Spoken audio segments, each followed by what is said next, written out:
Hi everyone, my name is Louise. I'm a dietitian and a diabetes educator, and this video is all about capping your carbohydrates. How do we limit the amount of carbohydrates that we are taking in a day?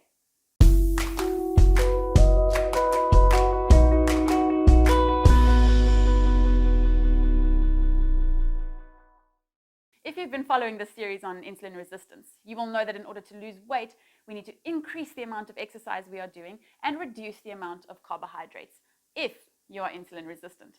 But how do we do that? You can only reduce the amount of carbohydrates you are taking in if you actually know where those carbs are. Where are they hiding? Let's start here. So we have macronutrients and we have micronutrients. Now micro means small, macro means big. Micronutrients are your vitamins and your minerals, and we can put them aside for now and bring in the macronutrients. Macronutrients are proteins, fats, and carbohydrates. And all the foods that we eat are classified according to their food group. And we have 6 food groups. And when we look at the food groups, starch, meat, dairy, fruit, veg, and fat, we will see that all of them have different ratios of macros.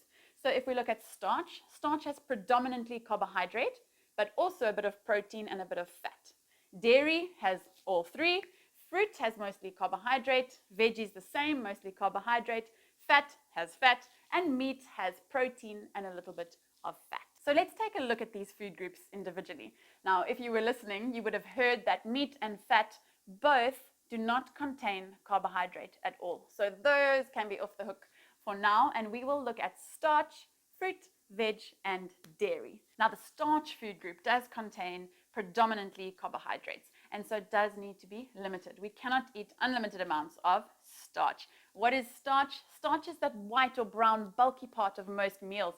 It's rice, it's pasta, it's the base of a pizza, it's grains, so your porridges, your cereals, it's that part of the meal. If you want to know how many carbohydrates you are eating when you are eating starch, the best way to do that is to just read the food label.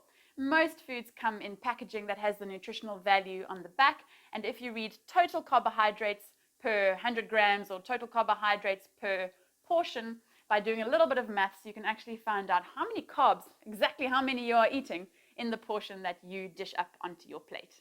To give you an example, about 1/3 of a cup of rice would give you 15 grams of carbohydrate, the same as a slice of bread, the same as half a cup of pasta. Fruit as a food group also contains predominantly carbohydrates, and 1 portion of fruit, like a medium-sized apple or 2 small nachos, is actually the same as 1 slice of bread. So we will find 15 grams of carbohydrate in a single portion of fruit. What that means is that fruit cannot be unlimited. If you need to cap your carbohydrates, you cannot open the floodgates that all the fruit may go in. You do need to limit that. We need to be quite careful when we look at fruit juice and dried fruit. So half a cup of fruit juice is probably the same as your medium-sized fruit with about 15 grams of carbohydrate in it. So if you drink a cup or even 750 mils of fruit juice, you're actually consuming 3 fruit portions and about, my maths is very exposed, 45 grams of carbohydrate in that fruit juice. Looking at dried fruit as well, because it's dehydrated, it's very, very easy to eat about 6 peach halves.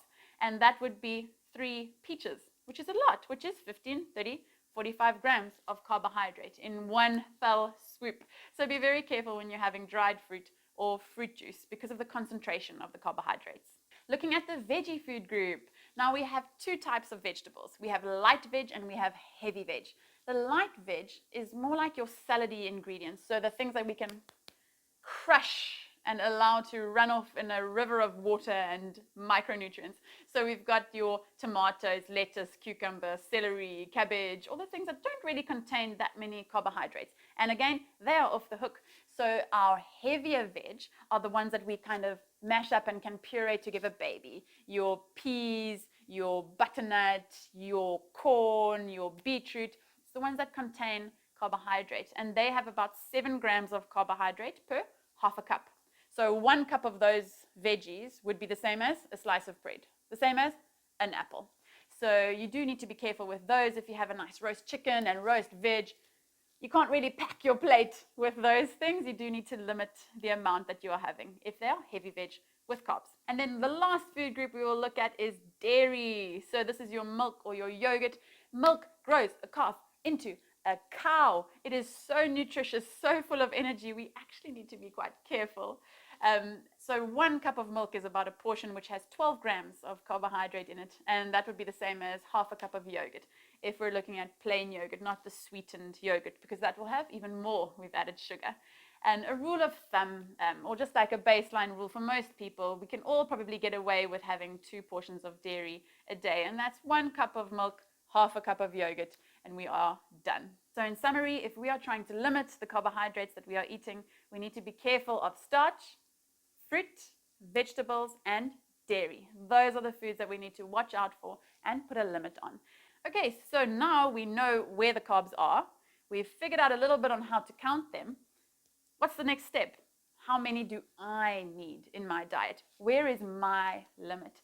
And that is very individual. It's determined by your genetic makeup. It's determined by your goals. It's determined by how much you exercise, your body shape and type, and also if you have any lifestyle conditions going on at this time. So if you do need a little bit of extra help, or you want me to assess you and give you an amount, you're very welcome to get hold of me on louise@thrivecommunity.co.za, and we can set up an online consultation.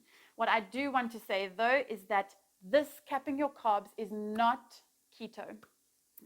If you eat carbohydrates that are, or an amount of carbohydrate less than 40 grams a day, you will send your body into a state of ketosis, and you will actually be on a keto diet. And that is not what I'm talking about here today. If you choose to be a keto eater, then you choose that, and consistently doing that will probably have some benefits, not an issue. I have a problem when people want to keto during the week and then come as a weekend warrior and grab a slice of carrot cake or something on the weekend. That is what will bring in the problem, when you are not choosing one thing consistently. This is just carb capping, limiting the amounts of carbs that you are having in a day. So we're looking at anything between 50 and about 200 grams a day. And you will fit onto that scale depending on you and what you bring to the table, really. If you enjoyed this video, please like and share, and if you haven't yet subscribed, do so. It's just one little click away. And if you have any questions, you're welcome to write them in the comments below, and I'll get to them as soon as I can. See you next time.